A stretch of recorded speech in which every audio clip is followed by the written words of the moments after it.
Iya, jenggotnya tuh gengges banget sih buat gue. Asli, masih kita lagi berhubungan itu kayak jenggot tuh bisa nggak dicukur gitu. Gue sempat juga menjadikan jenggot gue alat buat foreplay yang ini gitu. Nggak mau, dia tetap yang enggak.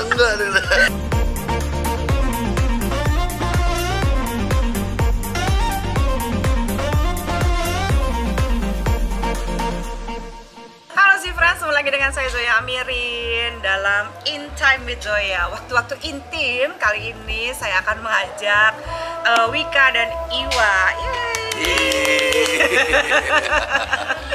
Wah, seru nih. Dan pasti yang sudah nonton di sini udah dari Boba dong, dari Orami ya, udah melihat gimana sex adventure mereka di rumah yang sudah dijelajahi dengan berbagai macam posisi hubungan seksual gitu ya. Cuma ada satu tadi yang gak sempat diterusin dan gue masih penasaran sebenarnya. Gue pengen tahu kan tadi tuh ada sempet kalian itu punya perencanaan seks, gitu kan ya. Terus abis itu malah bikin berantem, gitu ya. Itu kalau boleh tahu ceritanya tuh kayak gimana sih? Emang nyeritain apa? Kok sampai Wikan yang enggak gue nggak mau begini, ya udah gini aja, terus jadi heboh gitu. Terus gimana itu? Itu skenario nya apa sih? Lagi ngomongin apa sih kalau boleh tahu? Misalnya gini, pertama itu kan kita harus foreplay kan. Oke, foreplay penting ya. Itu penting banget gitu kan. Nah, kalau dia misalnya cepet-cepet nih dibuka bajuku gitu kan, dari pakai baju kita tuh nggak langsung yang telanjang gitu, enggak. Jadi kita pakai baju dulu semuanya. Nah, dia mau buka celana, jangan dulu, bukan begitu ceritanya. Aku dulu. Jadi karena untuk ceritanya apa sih? Khayalannya apa? Aku tuh emang bener lo ketemu sama Saiko yang bener-bener pengen gitu loh. Oh, jadi dulu ceritanya jadi Saikonya. Saiko gitu. yang bener-bener itu emang bilang role play juga nggak terlalu ya, karena dadakan gitu ya. Lagi gini-gini. Tapi kalian makin kreatif ya. Dadakan. Kayaknya makin spontan, makin adventure nih. Gimana dia? Santai aja, kenapa sih lo, dia kan Saiko gitu ya. Iya. Jadinya belum ini pemahaman skripnya beda. Beda. Gitu. Kata dia, Saiko mana ada yang pelan-pelan gitu kan, langsung aja kan Saiko dia. Ih, jangan dulu, Saikonya lembut-lembut gitu loh. Bener juga sih Saiko mana ya. Gue juga jadi ketawa. Bener juga yang mana ya. Pernah nggak sih kalian tuh ngerencanain, kan tadi kan gue sempat denger tuh kalian pernah ngerencanain sama-sama gitu ya, apa yang perencanaan yang bener-bener sukses dan berhasil, ceritanya apa, eksekusinya seperti apa? Pakai ada wardrobe-nya apa? Yang waktu itu kamu sempat googling kamu pengen kostum apa buat nanti, yang akhirnya itu Sailor Moon. Oh, Sailor Moon. Gue pernah bercanda soal ini. Ternyata ada men pasangan yang pakai Sailor Moon beneran. Iya, dapat. Ya dapat banyak. Jangan bilang lo kayak sensei ya. Lo nggak kan? Susah dong. Pegasus tiba-tiba gitu ya. Terus begitu lo pakai Sailor Moon, terus ininya apa? Ceritanya gimana tuh?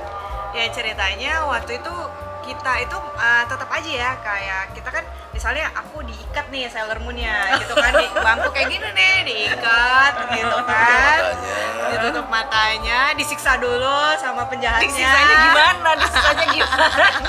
Tapi gini, terus terang kita suka spank tapi nggak kenceng, karena aku nggak perhatikan orang ya. Bukan dia kadang-kadang, ih sakit gak ya? Aku juga nggak terlalu suka kalau terlalu keras gitu, menyakitkan. Jadi mungkin ini speng lucu aja kali ya, gitu ya, buat ala-ala gitu. Cuma karena aku juga ngejaga itu, ada beberapa temen yang bilang kok kadarnya jadi naik. Oh, tapi selera ya, ya selera. Beda ya. Oh, udah seleranya udah enggak, untung kita punya selera yang sama ya buat di situ. Jadi emang aku paling bisa drop, bisa kempes lagi kalau ngeliat kesakitan gitu ya. dan dia emang nggak suka gitu loh. Jadi akhirnya ya udah sosok agak nyiksa speng. Paling banter ya, kayak sok menghina yang aku toyo rasanya. Lo tuh ya gitu kan. Paling gue demen nih, karena ini tadi yang barusan dilakukan mereka itu adalah konsen atau persetujuan. Kayak misalnya, aku agak toyor sedikit ya, aku ininya pelan-pelan, itu konsen gitu. Ini yang membedakan adanya kehidupan seksual yang adventure. Jadi orang tuh boleh yang namanya rough sex ya. Itu kan rough ya sebenarnya. Pakai psycho lah, ada segala tamparan-tamparan, toyor-toyoran gitu. Tapi yang paling penting supaya tidak menjadi marital rape ya atau perkosaan di dalam rumah tangga adalah consent atau persetujuan. Yang aku giniin sedikit ya, ininya nggak terlalu sakit ya. Jadi itu ada kadarnya yang dibicarakan. Jadi kalau jangan main toyor aja, jangan main nge-spank aja tanpa persetujuan. Pertama, mungkin itu nggak sakit tapi bisa annoying ya. Tolong dipahami. Iya kan? Ya seperti kalau misalnya Iwa tuh suka main-mainin udelnya Wikan gitu ya, itu bisa annoying. Tapi itu tidak kekerasan gitu, itu cuma annoying aja. Nah bedakan gitu juga kalau tidak meminta konsen untuk beberapa posisi atau gaya hubungan seksual yang terutama agak rough. Nah itu bisa bikin sensitif ya atau sakit hati.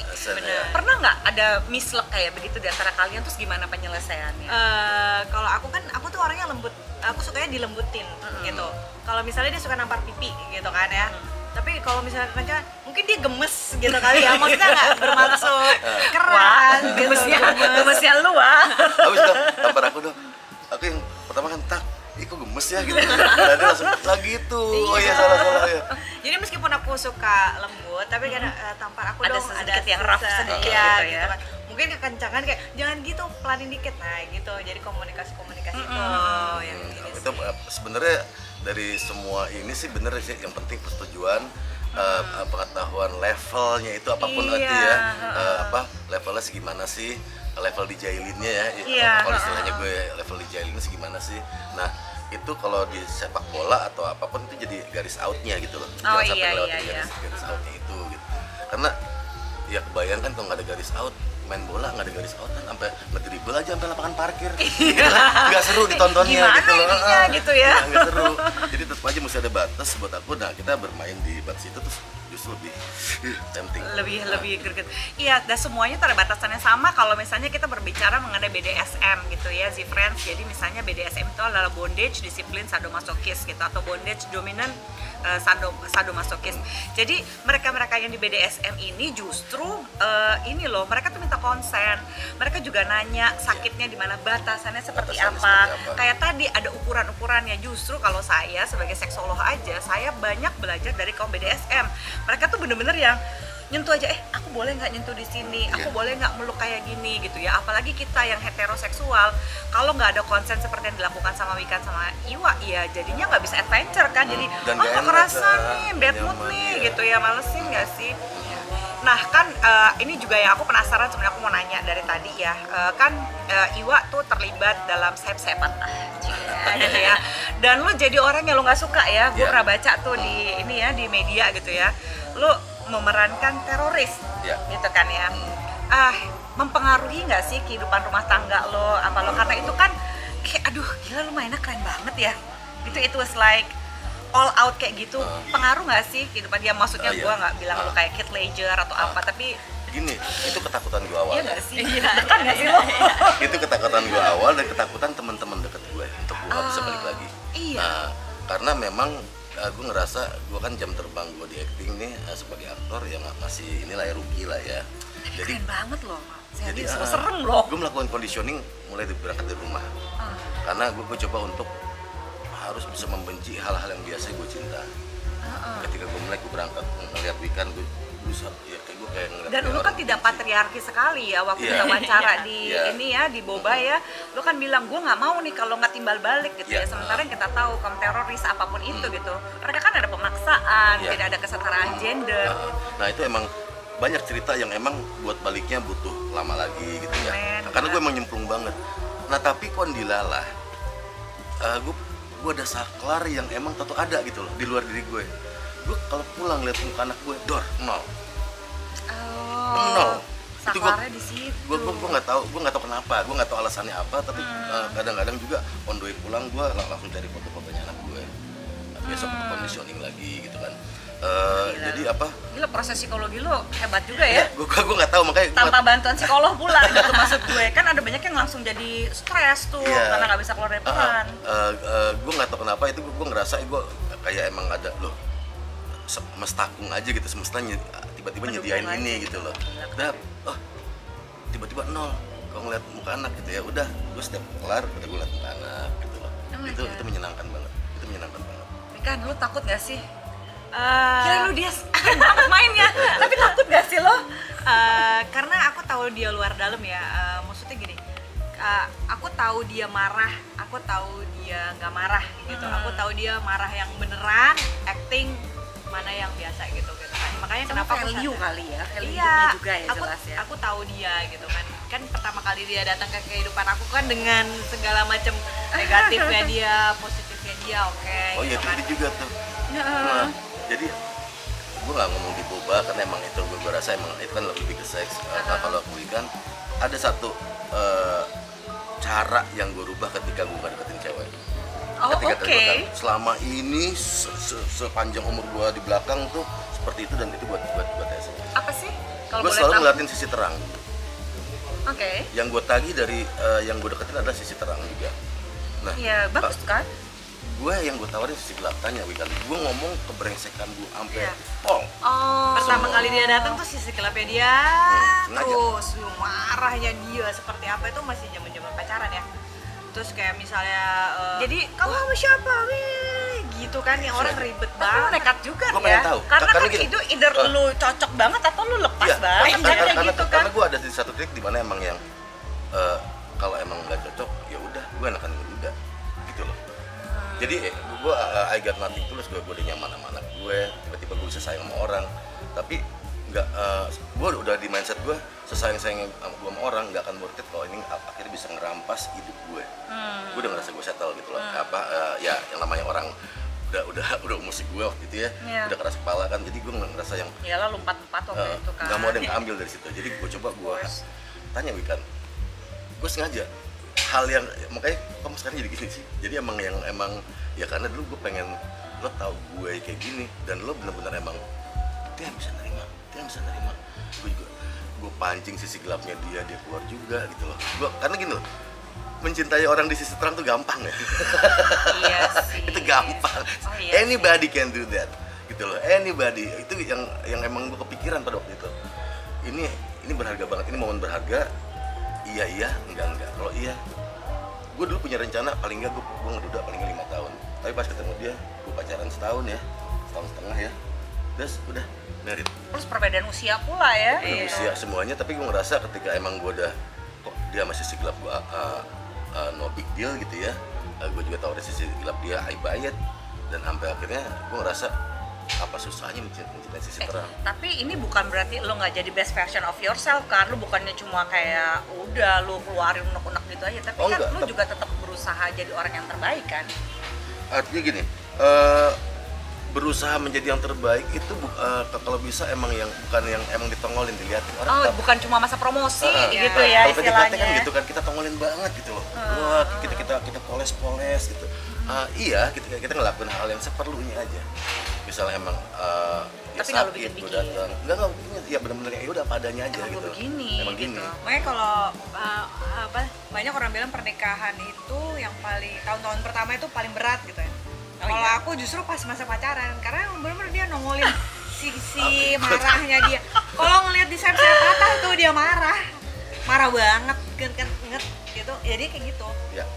gitu. Oh my god. Ya. Itu aku udah tahu dari Ya. pacaran gitu Ya. kan, dia marah banget tuh sangat begitu mukanya gitu. Makanya ketika nikah justru dia lebih kalem gitu. Karena- Gue udah all out nih. Iya. Dia udah nerima gue gitu. Iya. Apalagi sih yang gue mau gitu ya. Nah, jadi gue nggak mau akhirnya dia justru baru belajar mengenal sisi gelapnya ketika lagi udah menikah.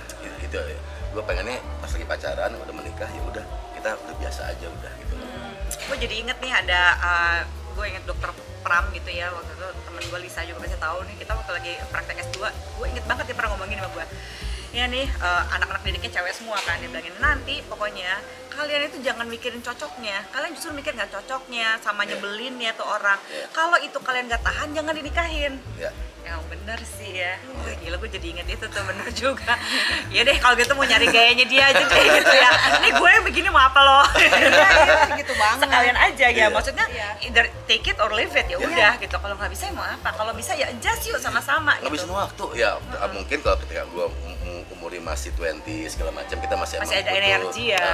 gue ada di sini, anak gue sekolah segala macam semuanya, gue masa mesti ninggalin hanya gue buat pacaran yang nggak penting gitu. Apa Iya. artinya bukan nggak penting ya?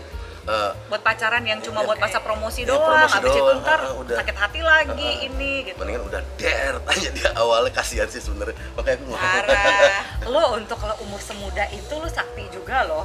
Iya kan, he was like 144, you were like 24. Iya bener. Gokil. Banyak Gitu sih. loh. Bahkan banyak teman-teman gua, yakin lo nikah sama om-om gitu kan ya gitu kan. Iya Cuman sih ya. cuman ada hal yang gimana ya?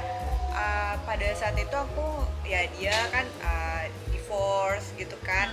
Nah, aku justru tertantang. Aku orangnya challenging banget kan, kayak ini orang kenapa sih bisa begini? Gitu loh. Kenapa sih ini orang marah-marah mulu gitu kan? Sepanjang pacaran ya maksudnya. Ini orang kenapa sih marah-marah mulu? Tapi sebenarnya aku tahu dia bukan maksudnya dia baik gitu. Cuman kenapa dia selalu marah-marah mulu? Nah, gue tuh sisi penasarannya tuh muncul tuh, tanda tanya. Nah, yang gue takutin gini nih, sorry ya gue potong ya, gue jadi penasaran. Dari mana lo tahu dia marah-marahnya bener-bener bukan karena dia memang orangnya pemarah, ya which is capek juga kan kalau nikah sama pemarah. Iya. Sama dia emang sebenarnya orang baik yang emang lagi marah aja. Itu gila, itu bedanya tipis banget men. Gimana aja kali. Toxic nggak sih? Iya, Kalau iya. nggak takutnya kan, nih lu toxic apa bahaya ya Wak ya gitu kan ya, gimana tuh? Sebenarnya dari kehidupan yang sehari-hari aku jalanin sama dia gitu selama pacaran itu ya gitu kan, kayak cara dia kan kadang-kadang kita sebagai cewek itu kadang punya insting yang lebih sinyal-sinyal yang lebih kan kencang ya daripada cowok, lebih peka lah kalau cewek itu kan ngebaca orang gitu kan. Nah, kebetulan kerjaanku kan tiap hari juga ketemu sama orang baru. Nah, di situ jadi aku ngeliat ini orang tuh sebenarnya baik gitu, nggak neko-neko, nggak macem-macem gitu. Tapi ada satu hal yang membuat dia tuh sangat nggak stabil emosinya. Tapi gitu dia kan. tidak pernah merendahkan lu kan pada saat dia Nggak pernah marah sama atau sekali. segala macam. Itu Sampai sih titik intinya. ini, gitu. Bedanya sama yang toxic sama yang enggak ya. Bukannya asal marah-marah aja. Satu, dia nggak pernah merendahkan lo, dia nggak pernah menghina orang di sekitarnya dia gitu ya. Misalnya kayak pelayan lah di restoran Iya. atau segala macam gitu. Itu bedanya yang toxic sama yang enggak kan ya. Terus gitu kalau misalnya in relationship gitu ya, lu mesti benar-benar bisa bedain apa ini marahnya necessarily emang dia harus mengungkapkan dengan kemarahan. Karena marah tuh nggak apa-apa asal dengan cara dan kadar yang tepat, gitu kata Plato. Jadi jangan asal wah kalau dia marah-marah gue terima aja, taunya mau nikah sama orang toksik kan, bahaya gitu ya. Tapi itu maksudnya apa adanya. Aduh, thank you banget ya Iwa ya, Sama-sama. Wikan ya. Sama-sama. Gue seneng banget ya hari bisa wawancara kalian. Karena gue bener-bener tadi sebenarnya di Boba gue juga pengen nanya, tapi aduh tunggu kurang ini nih enak nih masuknya nih gitu. Gue penasaran gimana ketakutannya Wikan pada saat lagi ngeliat gila dia di sayap patah. Aduh, kalau yang belum nonton ya kalian akan lihat deh murkanya dia itu ngeri bener. Sama Nggak jenggotnya kebayang. ya. Jenggotnya tuh gengges banget sih buat gue. Asli. Pas kita lagi berhubungan itu kayak jenggot lu bisa nggak dicukur gitu. Oh iya, pas lagi berhubungan kan ya masih kan langsung sebentar ya, saya lagi bukan jadi teroris nih. Dan gue sempat juga menjadikan jenggot gue alat buat foreplay yang gini. Nggak mau, dia tetap yang enggak. Dia malah nggak mau. Gue udah coba-coba gitu kan, biar lucu gitu. Lo kalau ya nggak sih jenggotin sayap-sayap patah dipakai foreplay.